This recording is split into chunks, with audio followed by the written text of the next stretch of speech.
అందరికీ నమస్కారం అండి. ఇప్పుడే అందిన వార్త బీజేపీలో చేరిన ఇద్దరు కాంగ్రెస్ టాప్ కీలక నేతలు కాంగ్రెస్‌కు బిగ్ షాక్ అంటూ లేటెస్ట్ అప్డేట్ అయితే రావడం జరిగిందండి. సో, ఆ వివరాలు ఏంటన్నది ఈ వీడియోలో తెలుసుకుందామండి. వీడియోని చివరి వరకు చూడండి, అర్థమవుతుందండి. మీలో ఇంకెవరైనా సరే మన ఛానల్ సబ్స్క్రైబ్ చేయకుండా చూస్తున్నట్లయితే వెంటనే మన ఛానల్ సబ్స్క్రైబ్ చేసుకోండి. ప్రభుత్వం నుంచి వచ్చే లేటెస్ట్ అప్డేట్ అన్నీ కూడా అందరికంటే ముందుగానే అందించడం జరుగుతుంది. అదేవిధంగా లైక్ చేయడం మర్చిపోతున్నారు. దయచేసి లైక్ చేయండి. ఇక లేట్ చేయకుండా వీడియోలోకైతే వెళ్ళిపోదామండి. స్థానిక సంస్థల ఎన్నికల వేళ తెలంగాణలో అధికార కాంగ్రెస్‌కు బిగ్ షాక్ తగిలింది. మాజీ ఎంపీ సీతారాం నాయక్ బీజేపీ ఎస్టీ మోర్చా రాష్ట్ర అధ్యక్షుడు డాక్టర్ కళ్యాణ్ నాయక్ నేతృత్వంలో భారీగా కాంగ్రెస్ నుంచి బీజేపీలో చేరారు.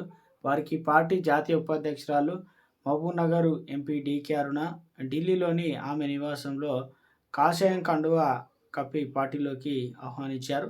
కాంగ్రెస్ పార్టీ నాయకులు సేవాలాల్ సేన రాష్ట్ర అధ్యక్షులు సబావత్ శ్రీనివాస్ నాయక్, మహబూబాద్ నగర్ ఎంపీ అభ్యర్థి సబావత్ విజయ సహా వారి అనుచరులు బీజేపీలో చేరారు. ఈ సందర్భంగా డీకే అరుణ మాట్లాడుతూ, కేంద్రంలో నరేంద్ర మోదీ ప్రభుత్వం చేస్తున్న అభివృద్ధి సంక్షేమాలకు ఆకర్షితులై బీజేపీలో చేరడం సంతోషకరంగా ఉందన్నారు. కష్టపడి పనిచేస్తే తప్ప గుర్తింపు ఉంటుందని ఎంపీ డీకే అరుణ భరోసా ఇచ్చారు. ఇచ్చిన గ్యారెంటీలను అమలు చేయడంలో రాష్ట్రంలో కాంగ్రెస్ ప్రభుత్వం పూర్తిగా విఫలమైందని విమర్శించారు. అధికారంలోకి రావడమే లక్ష్యంగా అమలుకు సాధ్యం కాని హామీలిచ్చి అధికారంలోకి వచ్చాక చేతులు ఎత్తేశారని ఎద్దేవా చేశారు.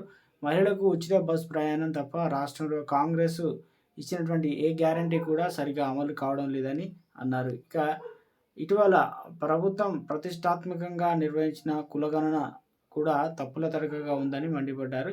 బీసీ జనాభా కాంగ్రెస్ నిర్లక్ష్యం చేసిందని అన్నారు. కాంగ్రెస్ నేతల తీరుతో ప్రజలు విసిగిపోయారని అన్నారు. ఎప్పుడు ఎన్నికలు వస్తే అప్పుడు బీజేపీ అధికారంలో రావడం ఖాయమని ధీమా వ్యక్తం చేశారు. ఈ కార్యక్రమంలో ఎస్టీ మోర్చా రాష్ట్ర ప్రధాన కార్యదర్శి రవి నాయక్, నేనవత్ రాష్ట్ర నాయకులు రితేష్ రాథోడ్ అయితే పాల్గొన్నారు.